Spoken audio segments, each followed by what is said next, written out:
Bonjour à tous. Aujourd'hui, nous plongeons dans un événement grave et dramatique qui secoue le Sénégal. Le Premier ministre Ousmane Sonko est passé à l'offensive en accusant l'ancien président, Macky Sall, d'avoir dirigé une administration corrompue. Accrochez-vous, car cette histoire est remplie d'allégations, de promesses et de batailles juridiques potentielles. Lors d'une conférence de presse, Sonko ne s'est pas retenu, affirmant que le gouvernement de Sall était profondément corrompu. Il a dénoncé le détournement de fonds publics et la manipulation des dossiers financiers sous la direction de Sall, afin de présenter une image positive aux partenaires internationaux.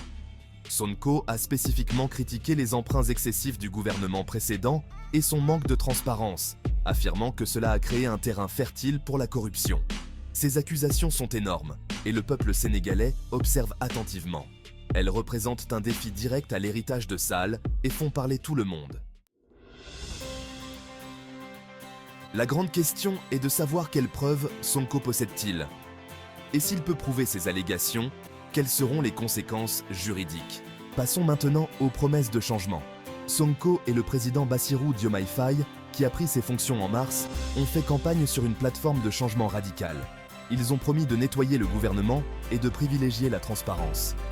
En adoptant une position ferme contre la corruption présumée, Sonko montre son intention de tenir ses promesses. Lutte contre la corruption. Cependant, s'attaquer à la corruption n'est pas une tâche facile. Les Sénégalais sont impatients de voir si Sonko peut réellement tenir ses promesses. C'est un moment de vérité pour la nouvelle administration. Seront-ils capables d'éradiquer la corruption et de tenir les anciens responsables pour comptables de leurs actes? Seul le temps nous le dira. Action en justice potentielle.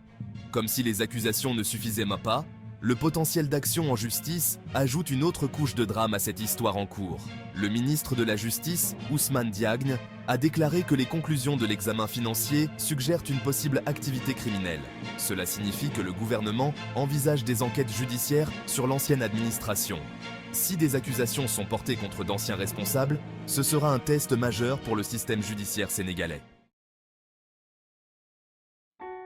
Climat d'incertitude et perspectives d'avenir. Ces développements ont créé un climat d'incertitude. Les semaines et les mois à venir seront cruciaux pour déterminer le cours des événements. Le monde entier observe comment le Sénégal traverse cette période difficile. Alors, quelle est la suite? Sonko et Faye ont exposé leur plan d'avenir, visant à réduire la dette nationale et le déficit budgétaire. Ils ont évoqué l'élargissement de l'assiette fiscale, la rationalisation des dépenses et la réduction des subventions énergétiques. Ce sont des objectifs ambitieux, et les Sénégalais attendent de voir des actions concrètes. La prochaine date importante au calendrier est le 17 novembre, lorsque le Sénégal élira un nouveau Parlement. D'ici là, le gouvernement a beaucoup à prouver. Il doit montrer qu'il peut tenir ses promesses et restaurer la confiance dans le système. Conclusion. En conclusion, le Sénégal est à la croisée des chemins. Les accusations portées contre l'ancienne administration sont graves, et la réponse du nouveau gouvernement façonnera l'avenir du pays. Restez à l'écoute, car nous continuerons à suivre cette histoire en développement. Merci d'avoir regardé, et n'oubliez pas d'aimer, de commenter et de vous abonner pour plus de mises à jour sur cette histoire et d'autres. À la prochaine, prenez soin de vous.